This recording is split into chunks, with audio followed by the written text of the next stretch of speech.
Chers petits observateurs, vous avez souvent entendu parler du rétrofit, le fait de pouvoir transformer une voiture thermique en voiture électrique.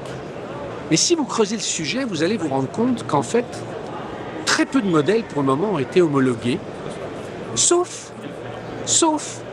via la société du Méhari Cassis Club, qui est finalement un des seuls constructeurs en France à avoir homologué non pas une voiture, mais 4.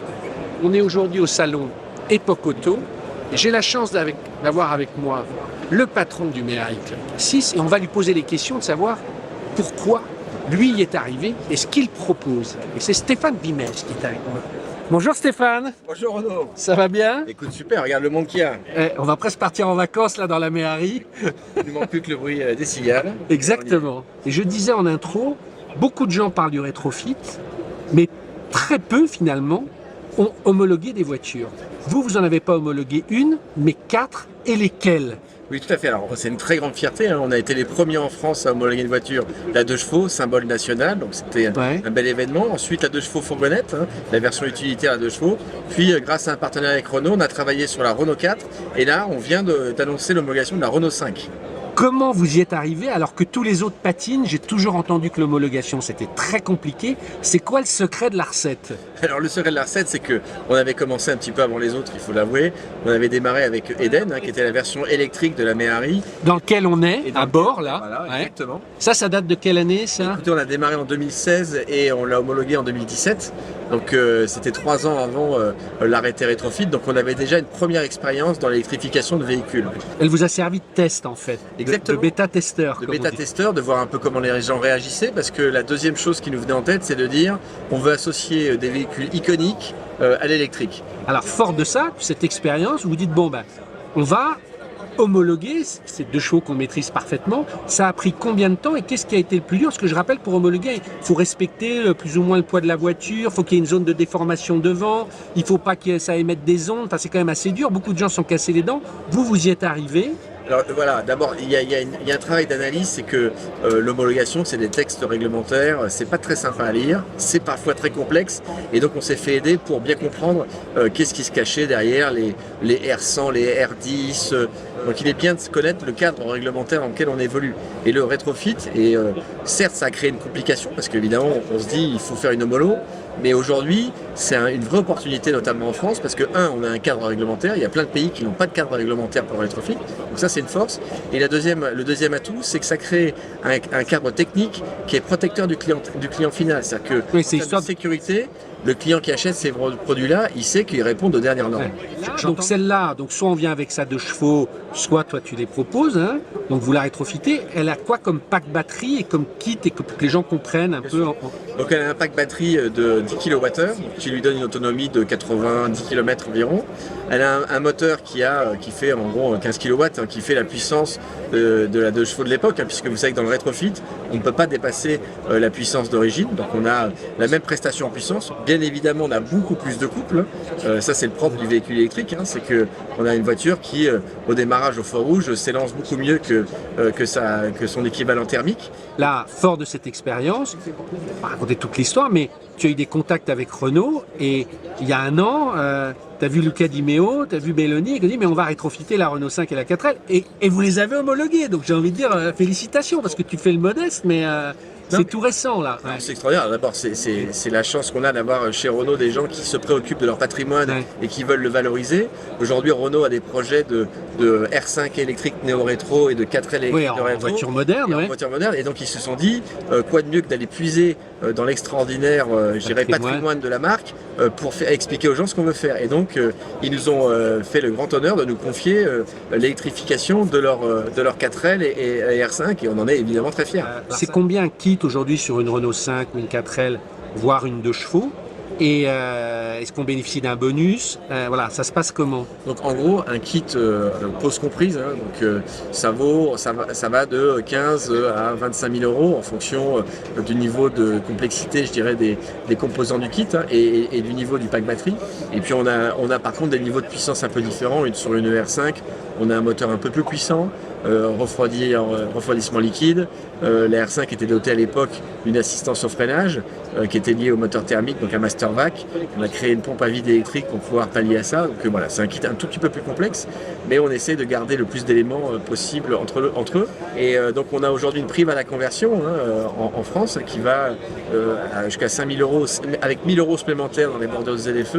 Mais tu me tends une perche au-delà du débat pour contre le rétrofit. Est-ce que ça reste un truc de, allez, je vais être méchant, de bobo riche pour ceux qui vont critiquer, ou est-ce que, tu vois, il y a du potentiel? Comment tu le vois? Parce que vous êtes quand même très proche du marché. Alors je pense, d'abord ton image, ta perception, elle est très bonne, c'est qu'aujourd'hui, ça n'a démarré que sur des voitures anciennes, donc ça donne une image d'une solution de niche.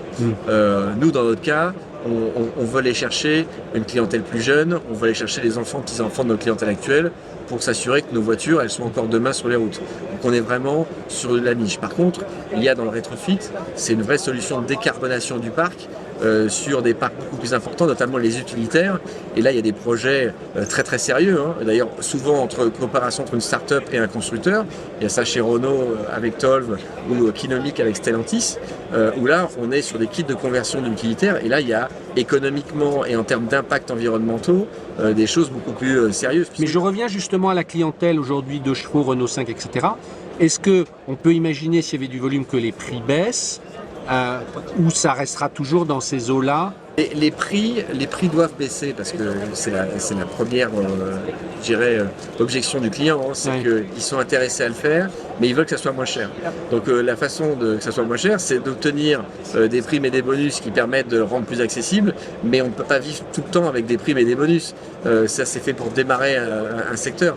Et donc il faut qu'on travaille absolument sur le prix des batteries et le reste des composants aussi. Mais le prix des batteries, il est au cœur du sujet. C'est-à-dire que dans mon exemple, si demain j'avais les prix de revient d'un constructeur automobile, je divise par 4 le prix de mon pack batterie. Et donc évidemment, je vais répercuter aux clients pour permettre de rendre accessible la conversion. Donc une des pistes, c'est de se dire, allons demander aux constructeurs automobiles qui, eux, fabriquent des packs batteries en très grande série, en disant, est-ce qu'on ne peut pas utiliser certains de vos éléments pour pouvoir faire du rétrofit? Ça serait un bel exemple de coopération et qui pourrait profiter au client final.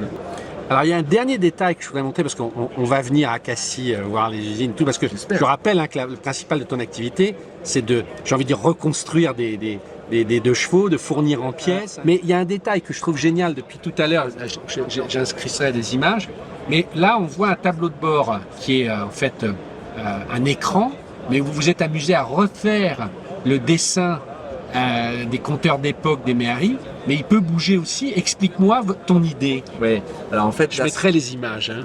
Donc en fait, ce qu'on fait là, c'est que quand on fait de la conversion d'un véhicule ancien de thermique en électrique, on le modernise. Et donc l'idée, c'est d'apporter de la connectivité, de la modernité dans les véhicules, mais en gardant une intégration la plus parfaite possible. Et donc là, on a en partenariat avec Incari, qui est une entreprise allemande qui est spécialisée dans ce type d'interface homme-machine, comme on les appelle, les IHM, on a créé ce tableau de bord qui aujourd'hui reproduit celui d'une Méhari, mais dans lequel on va y associer des informations utiles à l'électrique, le niveau de charge, l'autonomie restante, on va avoir la température extérieure, l'heure, ces choses-là. Et puis si on veut un peu s'amuser, on peut travailler le design complet de ces compteurs. Nous, ce qu'on a voulu faire, c'est s'inspirer du patrimoine automobile de ces constructeurs. Donc chez Renault, on en parlait tout à l'heure, la R11 électronique. Oui, vous avez fait une version, je montrerai, où on voit le tableau de bord façon Renault 11 électronique. Exactement. Et puis chez Citroën, il y avait ces extraordinaires tableaux de bord avec à rouleau. Avec la loupe. Et voilà. Et donc on veut s'inspirer de tout ça, mais c'est une option qu'on va présenter pour nos véhicules électriques. Mais on a aussi développé un petit boîtier qui va permettre de le mettre dans les voitures thermiques également, qui va transformer les impulsions en signal CAN pour l'écran. Comme je t'ai, on va profiter aussi d'aller voir votre dernière création. Vous avez racheté la marque Burton, c'est hollandais, oui, qui faisait des kits sur les 2 chevaux. Oui. Vous êtes associé, on va dire, si vous les avez rachetés. Donc Burton sont des fans de 2 chevaux qui ont dessiné cette carrosserie de Roadster qui vient se mettre sur un châssis. On avait fait une vidéo sur POA, voilà. Très bien. C'est un kit, voilà. La grande difficulté, c'est que les kits cars, ça n'existe réglementairement qu'aux Pays-Bas et en Angleterre. Et en France, malheureusement, on ne pouvait pas immatriculer ces voitures, en tout cas de façon simple. Et donc le travail qu'on a entrepris, c'est d'abord de contacter la marque Citroën, parce que le constructeur a son mot à dire quand on transforme un véhicule. Et donc aujourd'hui, on a une réception favorable de la part de la marque. Et on travaille avec les équipes du constructeur, les équipes carrossiers-constructeurs, vous savez, les mêmes qui vont accompagner des carrossiers comme Gruau, qui transforment des véhicules de la marque, et qui viennent, qui nous demandent en détail quelles sont les modifications qu'on apporte au véhicule, et notamment qui se préoccupent des sujets de sécurité pour le client final, parce que c'est surtout ça. Donc là, vous mettez des ceintures. Des ceintures 3 points. Et voilà, on doit déposer un dossier complet, mais notre ambition pour l'année prochaine, c'est de permettre aux fans français de pouvoir rouler au volant de ces Burton, qui sont des voitures. Et ça, c'est génial, parce qu'on a l'impression d'avoir une vieille Morgane, une vieille Bugatti, sauf que c'est donc la mécanique d'une 2 chevaux, tout ce que vous maîtrisez. Et ça, vous la vendrez aussi chez vous, ou elle sera... Alors, la logique est la même, puisque comme c'est une transformation, on va définir un cahier des charges, et on pourra avoir de la même manière des ateliers autorisés de transformation qui pourront transformer les voitures. Et ça, tu vas vendre ça combien? Tu as une idée? Non, j'en ai pas, parce qu'en fait, j'ai une notion évidemment des coûts des pièces les pièces qui composent le kit, hein, mais après, quels vont être mes coûts d'homologation, est-ce que je vais leur faire modifier des pièces? C'est là, Ça, moi, je suis preneur à fond.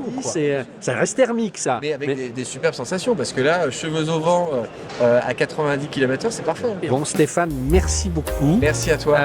On se reverra. On va venir à Cassis, passer une journée, voir tout ce qui se passe.